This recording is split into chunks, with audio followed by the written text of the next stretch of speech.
That's how it starts, not with science, not with religion, not even with murder, but with silence, forced silence. A record blacked out, a name scratched away, and a family whose existence was so unnatural, the town of Black Hollow erased itself trying to forget them. From 1850 to 1910, something twisted moved beneath the surface of America. Not just poverty or war or pestilence, but something else, an anomaly hidden in the bloodlines. Children born without explanation. Triplets with no genetic precedent. Siblings who shared the same dream, down to the scream. Infants who predicted their mother's death before they could speak. These were not fairy tales whispered around fires. These were real, documented by morticians, police, physicians, then disappeared. Not because they were hoaxes, but because they couldn't be explained. And in a world obsessed with control, political, medical, religious, what can't be explained must be buried. You see, this isn't just about strange children. It's about the institutions that tremble when something defies their systems. When a boy knows the names of men who died before he was born. When a girl draws sigils her father saw only once. In a war zone no one talks about. When 3 siblings scream in unison at 3:07 a.m. and a man 800 miles away dies gasping, they've come. This video isn't about stories. It's about exposure. You're not here to be entertained. You're here to remember something you've felt before, but were told to ignore. If you're still watching, your descent begins now. You were taught that history was linear, that children are innocent, that families are sacred. But I'm telling you, between 1850 and 1910, children were born in this country who proved all of that wrong. And something made sure you'd never hear about them. But you're about to. Let this serve as your warning once you know you cannot unknow. Now step forward. The Holloway Triplets, Missouri, 1871. No official photographs. No surviving birth certificates. Just one article in a local gazette, which vanished from public archives in 1923.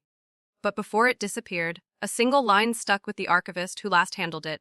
They watched, not blinked, for 13 hours straight. All 3. The mother, Esther Holloway, died before naming them. Her husband Samuel claimed the infants never nursed, never wept, never closed their eyes. He described it as having statues that breathed. 3 identical boys. One heartbeat detected across all 3 bodies. Physicians from St. Louis were called in, and what they found defied reason. Each child had distinct fingerprints, but the same dental structure. Same birthmark, spiraling, serpent-shaped, on the left shoulder. And when one was pricked, the others flinched in perfect sync. What happened next? The boys were taken by railcar under military guard. Samuel was paid off. And 3 weeks later, the house was burned to the ground, intentionally. Here's the pattern they don't want you to see. Anomalies appear, records are sealed, property is destroyed, witnesses silenced. The press calls it coincidence. But when it happens 27 times between 1850 and 1910, you're looking at a program. A purge. Who decided these children didn't belong? And more importantly, what were they afraid of? Because the Holloway triplets weren't the only ones. A year later in Vermont, a set of twin girls was born with separate minds, but one shared dream. A field of bones. Every night. Same location, same time, same final words. This isn't the first time. Now ask yourself, what kind of child says that? You've been taught to view children as beginnings, blank slates.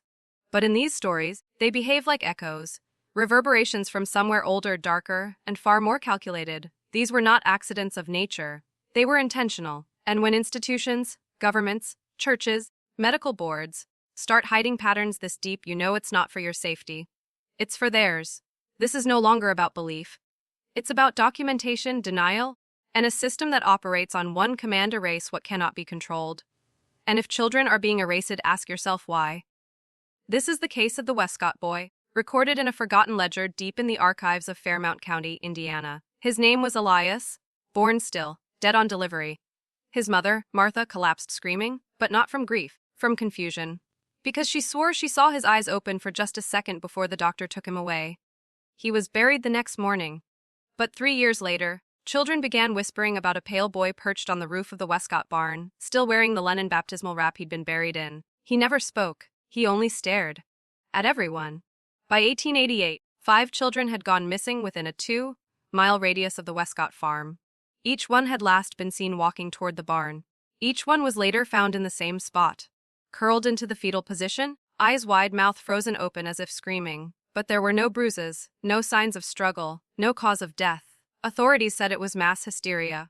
But one sheriff's deputy recorded something that never made it into the final report. Elias Westcott's coffin had been exhumed during routine cemetery maintenance that same year. It was empty. Here's what they won't tell you: the pattern didn't stop there. Across New York, Illinois, and Kentucky, identical reports began surfacing between 1880 and 1905. Children thought dead reappearing, watching, drawing symbols they'd never seen, speaking languages no one could identify, smiling in ways that made seasoned men leave the room. And every time, the outcome was the same. Witnesses disappeared, doctors retracted diagnoses, and newspapers lost entire print runs overnight. You'd think that kind of suppression requires a massive operation, but you'd be wrong. It only takes one thing: fear. Fear of something so deeply unnatural that even hardened institutions choose silence over study. And if silence is the choice of the powerful, then speech is your rebellion. You're not just watching a video. You're waking up in a place where history was never honest, and the future was always controlled. These children weren't anomalies. They were warnings, warnings we buried. The question is, what were they warning us about? In 1893, a physician from Pennsylvania hanged himself after delivering triplets. His suicide note read, "I brought 3 into the world, but it was the 4th that stared at me." Dr. Franklin Mercer was respected, stable, and well documented. 30 years of clinical practice, never a complaint. Until that night in Bethlehem Township. The mother, Louisa Darrow, was in late labor with triplets, an event rare but not impossible. Witnesses described the delivery as complicated but routine. Until the screaming stopped, all 3 infants were delivered alive. And then came the silence. According to the attending nurse, Dr. Mercer froze. Not in fatigue, not in confusion, in horror. He reportedly whispered, "It's watching me," before stumbling back from the cradle, refusing to go near it again. The nurse saw only 3 children. Mercer saw something else. Less than 12 hours later, he locked himself in his study and hung himself from a beam. His note mentioned a 4th, something without a body, without breath, but with eyes, something that did not come from the mother. Now stop. Ask yourself this: why would a man who's delivered over 100 babies end his life over a hallucination? Unless it wasn't one. 3 months later, the Darrow household burned to the ground. Arson suspected. No arrests made. All records of the children gone. Their birth announcements were pulled from local papers. The church where they were baptized sealed its logbook. Even Louisa's gravestone has no dates, only a blank stone with the word vessel. This is where it gets deeper. Not just darker, deeper.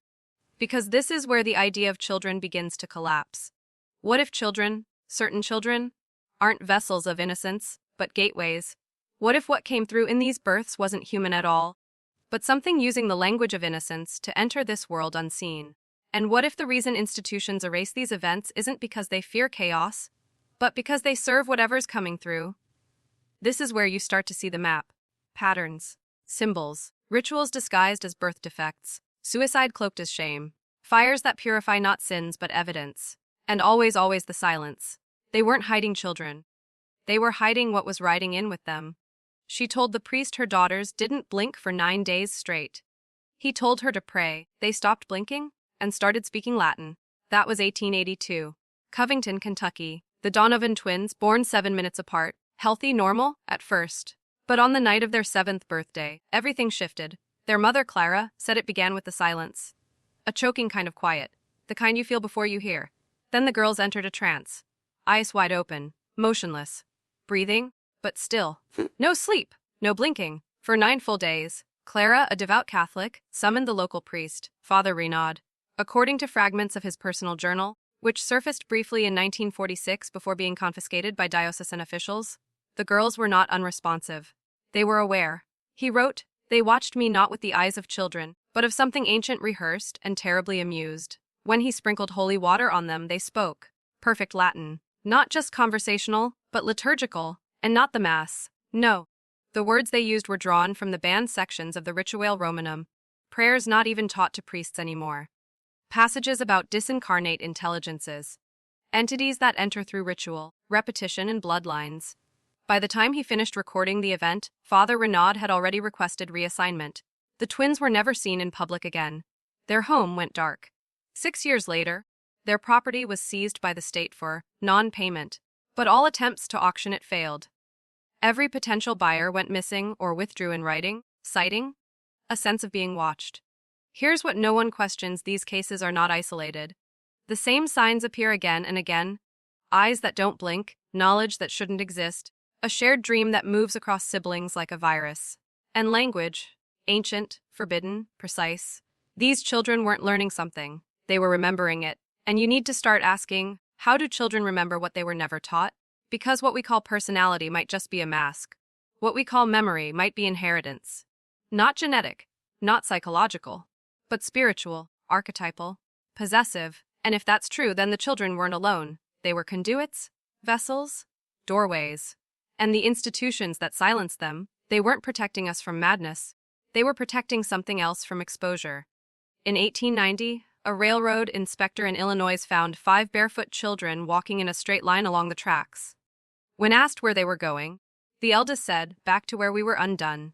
They were found just outside of Cairo, Illinois. No identification. No local reports of missing children. All 5 between the ages of 6 and 10. Dressed in plain linen clothes, no shoes, hair cropped short like in orphanages. But no orphanage within 100 miles claimed them. They wouldn't give names. Only numbers. "I am 2, one said. Another replied, "I am 5. When asked where one was, they all turned and pointed toward the tracks. Backward, not forward. The inspector brought them into town. The sheriff logged their statements. Statements no child should know how to form. "We are fragments," one girl whispered. "EQs in sequence," another boy said. "They tried to divide us, but we bled together." That night 3 town officials died in their sleep. All in the same hour. No signs of trauma, no toxins in the blood. Just 3 men who went to bed and never woke up. The only clue? A small spiral drawn in ash on each of their bedroom windowsills. Identical, precise, unexplainable. Within 72 hours, the children vanished from their holding cell. Doors still locked. No footprints. Only a phrase written backward on the wall. The cycle remembers. Now pause and think. Children walking in sequence. Speaking in code. Marking death with symbols. And vanishing with no trace, like a ritual complete. If you think that sounds impossible, good. That's exactly what you were trained to think, because impossibility is the final defense of a system built on deception. From 1850 to 1910, there were no fewer than 42 recorded cases of unplaceable children throughout rural America. But here's the real twist. Of those cases, over half involved siblings, or what appeared to be siblings. Same birthdays, same facial structures, same blood types, but born to different families. Does that sound like coincidence to you? Or does it sound like replication? These weren't just lost children.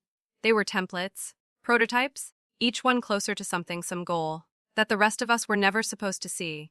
And every time we got close, the files vanished. The land was bought. The families were silenced. Ask yourself who had the power to make children disappear without a trace? And better yet, why were they so desperate to do it? He found a wooden box in the attic. Inside were 3 locks of hair, a tooth, and a letter that simply read, "They were born knowing." This was in 1901, Dalton, Georgia.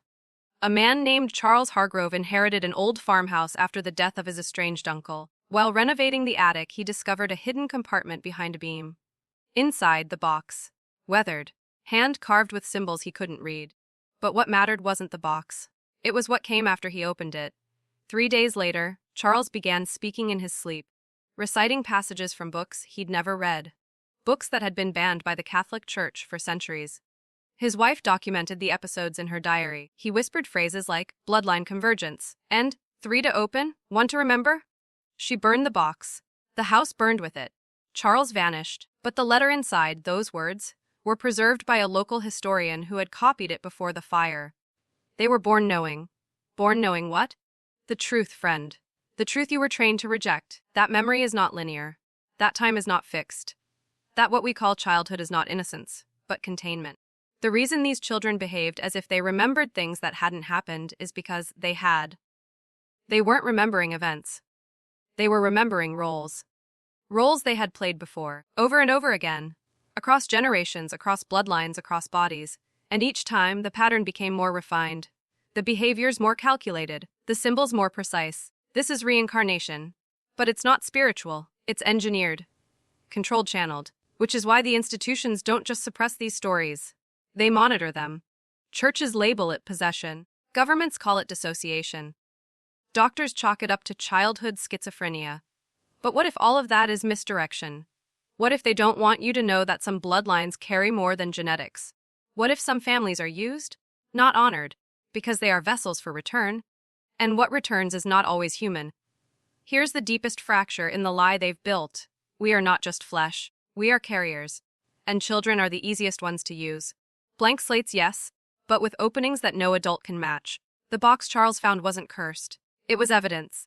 Evidence that something was being preserved, passed on, repeated. And now that you've seen the pattern, you're in it too. The triplets in Ohio stopped speaking English on their 9th birthday. They began speaking a language no one could identify, but the local ravens started gathering on their roof every morning at the same time. The town was Rosegate, 1896. Isolated, quiet, a place where people didn't ask questions until the Myers triplets turned 9. Up until then, they were just strange. Polite. Too quiet, perhaps. But on that birthday, everything shifted. Their mother, Eleanor, said they refused cake. They just sat staring out the window at the woods. At exactly 9:09 a.m., all three began speaking at once. Different tones, same words. It wasn't gibberish. It had form. Rhythm? Wait. But it matched no known language. Not even the old tongues spoken by the local Lenape tribes.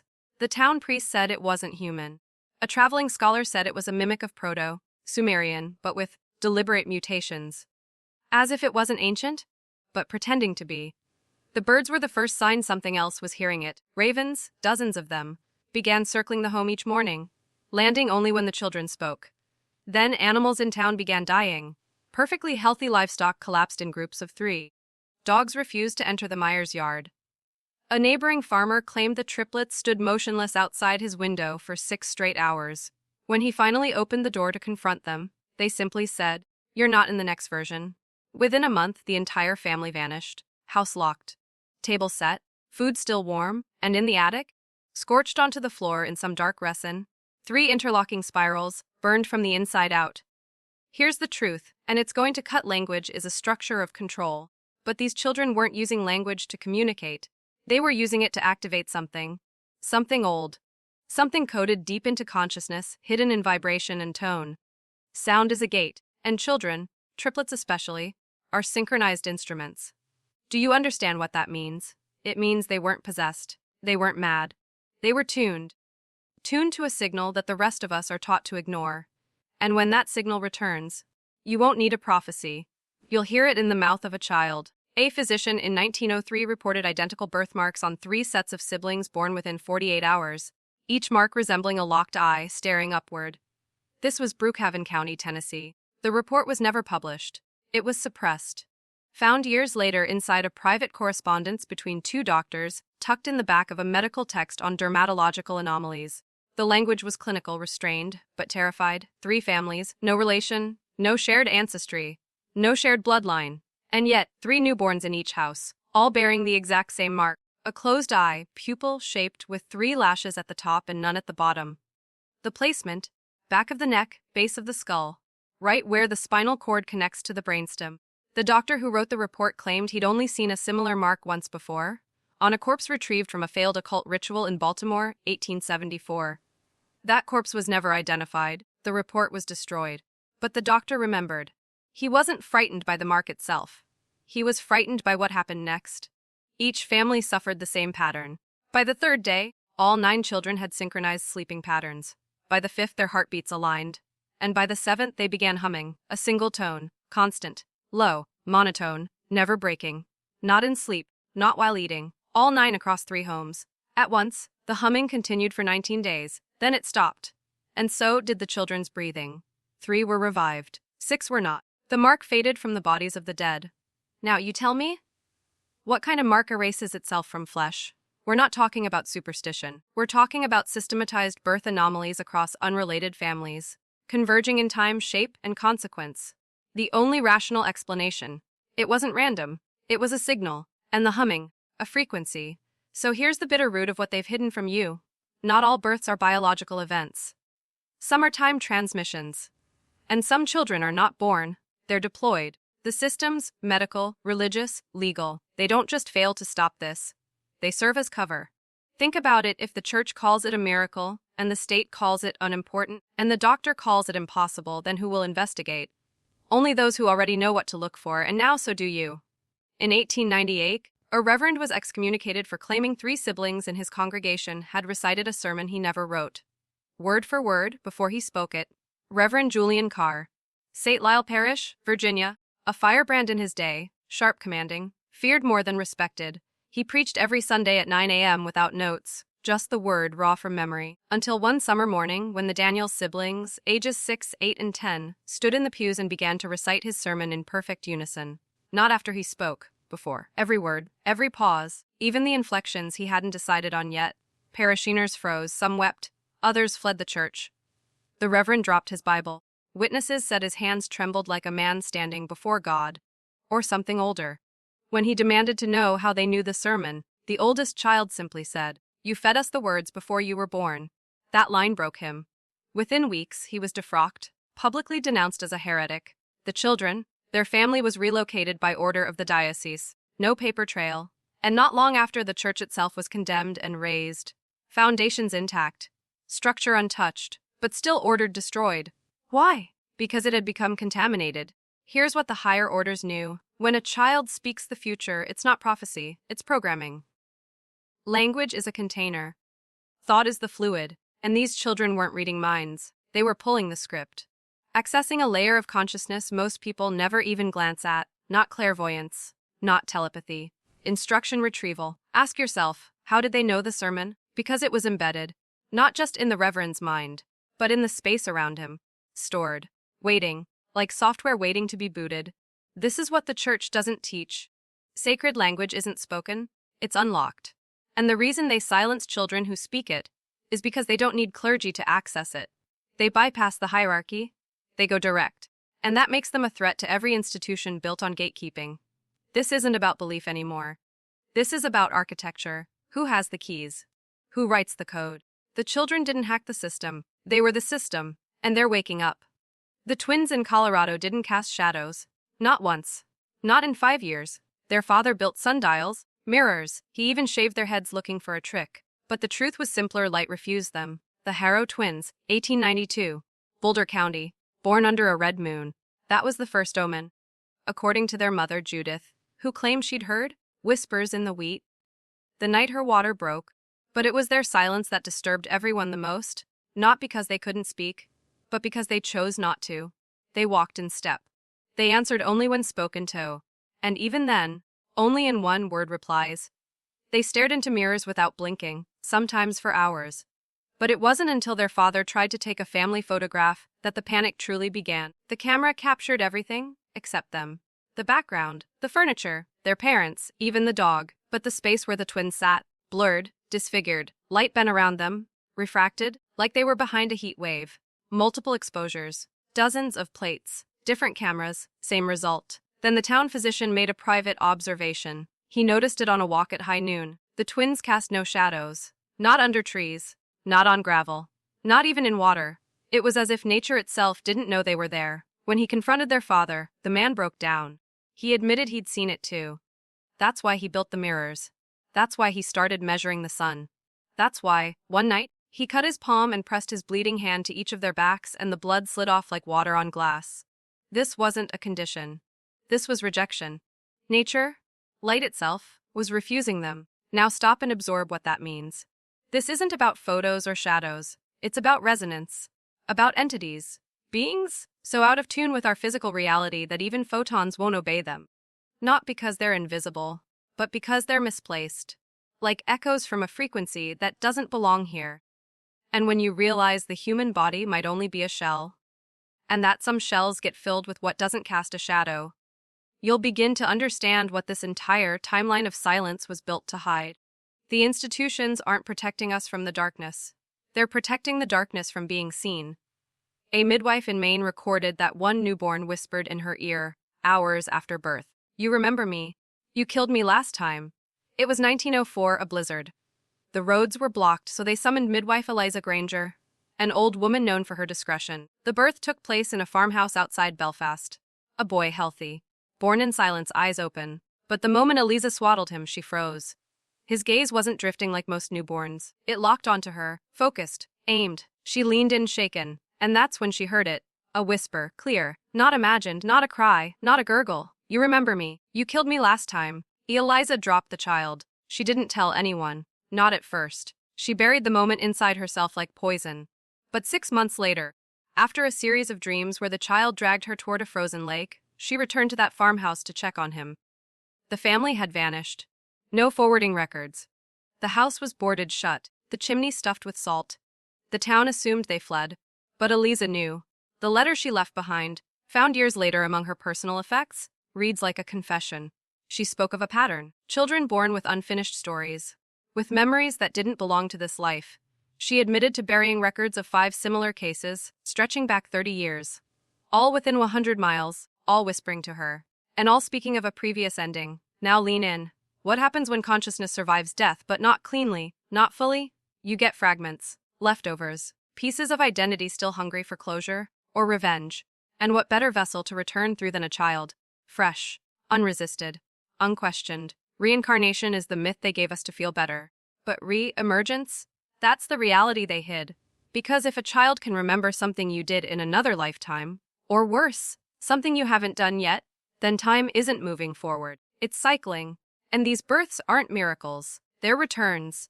The institutions call them delusions. They call the children troubled. But maybe it's the adults who are lying. Because if the past can confront you through the mouth of your own child, what power structure could withstand that? Here's where I ask you to participate. If you've made it this far, you're not just watching anymore. Comment below, I see the third return, I see the third return. Twice. It marks you, it locks you in. And the algorithm, just like the gate, starts to recognize you. In a schoolhouse journal from 1906, a teacher wrote, "The two sisters do not speak to each other. They only speak through the mirror. And when one leaves the room, the other bleeds." The journal belonged to Miss Cordelia Wren, a schoolmistress in Marlow, Kansas. Her handwriting was meticulous, cold, rational. She had no flair for fiction. And yet the final pages of her teaching record read like a descent into nightmare. The Porter sisters, Agnes and Lillian, arrived mid-year unannounced. Their enrollment forms were incomplete. No parental signatures. Just a note pinned to Agnes's coat. "We are where you left us." The girls were placed in separate rows, but always turned their desks to face one another. They didn't speak during lessons. Not with mouths. But every day during lunch, they would walk to the cracked mirror in the back of the classroom and stand in front of it, facing each other through the reflection. Then they would begin reciting historical dates, chemical formulas, names of dead kings, coordinates no one could trace. Miss Wren thought it was play acting, until the bleeding started. One day, Lillian was sent outside for misbehavior. She left the room. Agnes stayed seated, silent. Within minutes, a red line appeared across Agnes's left arm. No one touched her, no one was near her. The class screamed. The bleeding continued until Lillian returned, calm, smiling. The moment she stepped back through the door, the wound stopped flowing. When questioned, both girls responded the same way, at the same time. "She is me. We are it. You are late." A weeks later, Miss Wren wrote her final entry. The mirror cracked on its own. No impact, just a sound, like splitting wood. The girls disappeared that night. Their desks are still warm. What do you call a consciousness that can divide itself? One that exists simultaneously across two bodies? That shares injury, thought, intention. You don't call it psychic. You don't call it genetic. You call it designed. Engineered replication. Not by science, but by something older than science. Something that doesn't use tools, but rules. Rules that govern how identity can be fractured, folded, mirrored, and reused. The Porter sisters were not sisters. They were two ends of a tether. And whatever pulled that tether, it wasn't human. It was outside the frame, using reflections as entry points. Because what is a mirror, really? It's a window you're too scared to open. The sheriff said the child was smiling. Even as they buried her twin, she smiled like she'd just heard a secret meant for someone else. In 1887, in the outskirts of Batavia, New York, the Cullen family suffered what looked like a typical rural tragedy. Scarlet fever swept through their farmstead, claiming the youngest of their identical twin daughters, Mabel. Her sister, Elsie, survived. But the strange part wasn't the illness. It was what happened after the funeral. Neighbors noticed Elsie wandering the edge of the woods, whispering to herself in the same sing-song voice her dead sister used. At first, they thought it was grief. Children mimic the dead to stay close. But this wasn't mimicry. It was reenactment, complete with gestures, timing, even facial expressions that mirrored Mabel exactly. Down to the twitch of her left eye. A doctor was called when Elsie refused to sleep in her bed. She insisted on sleeping in the cellar, curled up next to the freshly filled earth beneath the foundation, where her sister's body had allegedly been reinterred. When questioned, Elsie responded, "She's not dead. She's in me. She's waiting to wake up." The physician diagnosed a functional psychosis. But local clergy had a different word for it: possession. Except there was no thrashing, no guttural voices, no Latin, just a child smiling, patient, all-knowing. Then came the dreams. The family reported waking to see Elsie standing silently at the foot of their bed, her lips moving without sound. They described a foul, metallic smell, like burnt iron, trailing behind her wherever she walked. Her father, a hard man with no tolerance for superstition, began recording the incidents in a locked ledger.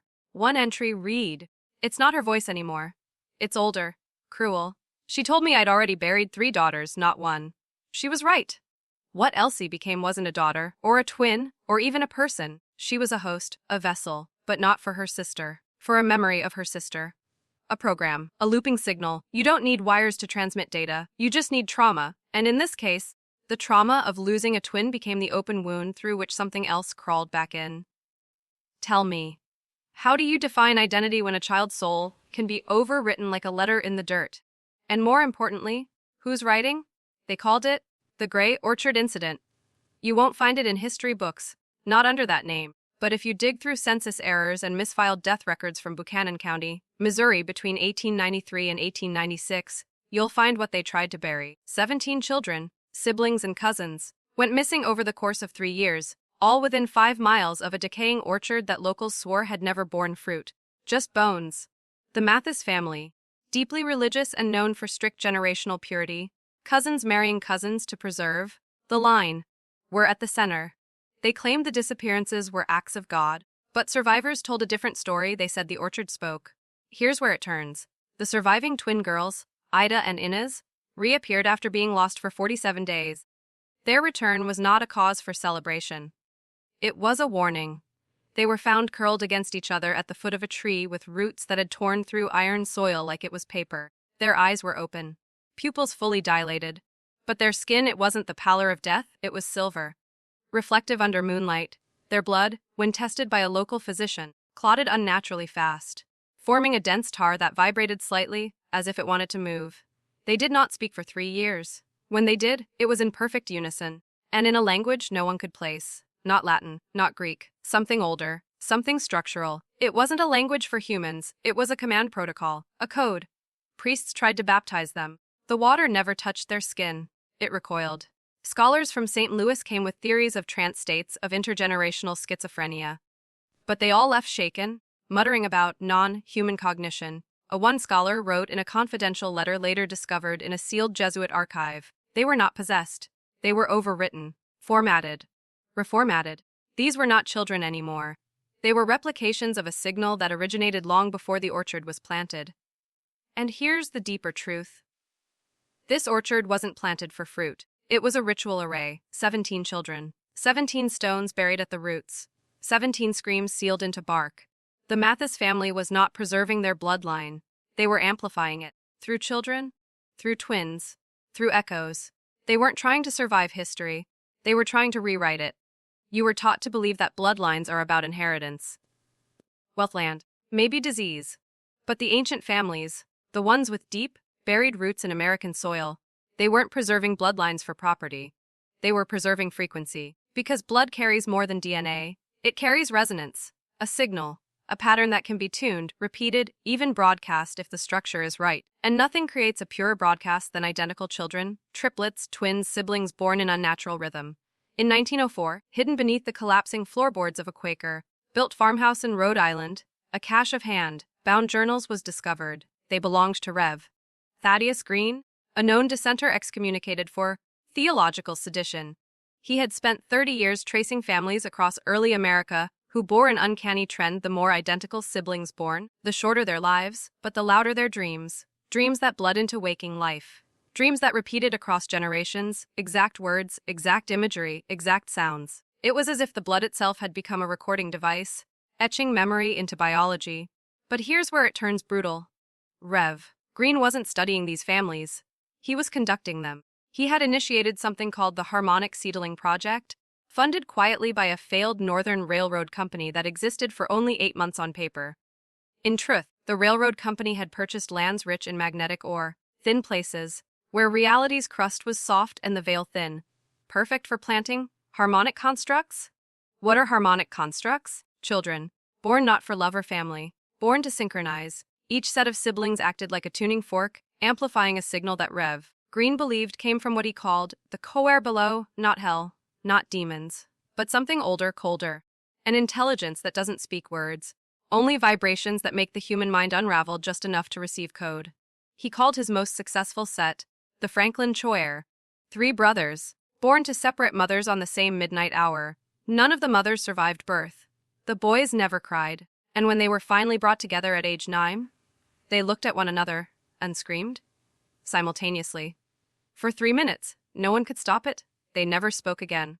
But people who lived near them began to suffer symptoms: bleeding from the ears, vertigo, inverted dreams, where they remembered futures that never happened. By 1910, all 3 boys were gone, no record of burial. But Green wrote one final note in the margin of his last journal before he vanished.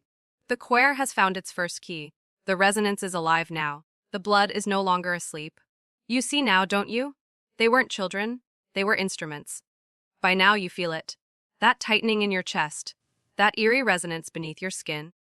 Because the deeper we go, the less this feels like history, and the more it feels like memory. Like something already inside you, clawing to the surface. You've heard the term, generational trauma. But what if that concept is a disguise for something far more dangerous? Not trauma passed down, but intelligence? Encoded within blood, activated by pattern, fueled by ritual, and passed down deliberately. By 1908, obscure medical logs from Pennsylvania and upstate New York began reporting cognitive collapses in men who had recently become fathers of identical twins or triplets. These were not ordinary breakdowns.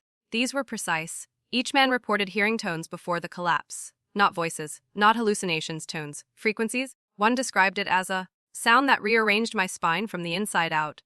Another drew a symbol compulsively for hours, 3 interlocking rings, each surrounding a pupil, less eye. The symbol predates known American settlements by centuries. It appears in Sumerian relics, in Aztec tombs, and even carved into the skulls of ancient European cult sites. That same symbol was found burned into the barn wall of the Wilkerson family property in Ohio, after all 3 of their triplet daughters went missing during a thunderstorm. The strange part, there was no fire. The burn had no heat source. Just appeared. Authorities blamed it on lightning. But the Wilkerson matriarch, days before being committed, gave an interview. Her last coherent words: "The lightning didn't come from the sky. It came from the girls." That's the secret those in power fear, you'll understand. These children, these seemingly miraculous births, they weren't accidents. They were antennas, living beacons pulling something down into our world, or pulling us up into something else. And who was behind it? Look deeper into early eugenics circles. Not just Galton, but the American offshoots, the Cold Spring Harbor Lab, and their funding from quiet steel trusts with no industrial output. These weren't scientists. They were conductors. They weren't breeding better humans, they were calibrating receivers. Every pair of twins, every triplet set, every gifted child who died before adolescence. All test runs, all part of the same arcane architecture, engineered through WUMs, through bloodlines, and through our blind belief that birth is a miracle rather than a ritual. You are not watching this by accident. You are a descendant of this experiment. And part of you knows it. This is where we leave the surface behind. Not just in theory, but in blood, in bone, in the encoded silence that lives between generations of men who never had the words for what they were feeling. The sense of being watched by something that doesn't breathe, yet exists in the mirror of your DNA. By 1910, reports of unnatural children began vanishing from public records. Newspaper editors received visits. Midwives who had documented identical births with black eyes or au natural calm began dying mysteriously. Gas leaks, drownings, supposed suicides. The American Medical Association issued a silent directive: no public disclosure of multiple births with anomalous features without institutional review. Translation: silence the evidence. But in the basements of forgotten hospitals the records still sit. Triplet boys born in Missouri who never spoke a word, yet communicated in unified motion. Exact synchronized movement without instruction. Siblings in Nebraska who aged at drastically different rates, one reaching adolescence in months while the others remained infants. And the Kentucky girls, triplets again, who were found kneeling in their garden, speaking in a non-human dialect that caused nosebleeds in adults who listened for too long. These weren't children as we understand them, they are conduits. Between what and what? That's the last layer no man should speak lightly. Because when a lineage becomes a gateway, it's no longer a family. It's a structure, a psychic bridge, And every time these children are born, the signal strengthens. You've seen it. The rising tide of neurodivergence, the exponential spike in twins and triplets, the strange behavioral patterns parents are told to ignore. You were trained to think it was all genetics. It's not. It's the activation. Somewhere in the systems that govern this world, govern you, there are names that appear again and again. You've seen them. The ones who shape culture, tech, money, and war. They're not brilliant by chance. They are descendants. Descendants of the original triplets. We weren't meant to question the bloodlines. But here you are, and once you see it, you're one of us. If you've made it this far, comment below. The eyes multiply. The gate opens, twice, to awaken what's dormant, to lock in the transformation. Because this isn't a story. This is a summoning. And the moment you saw yourself in it, you were already inside the design.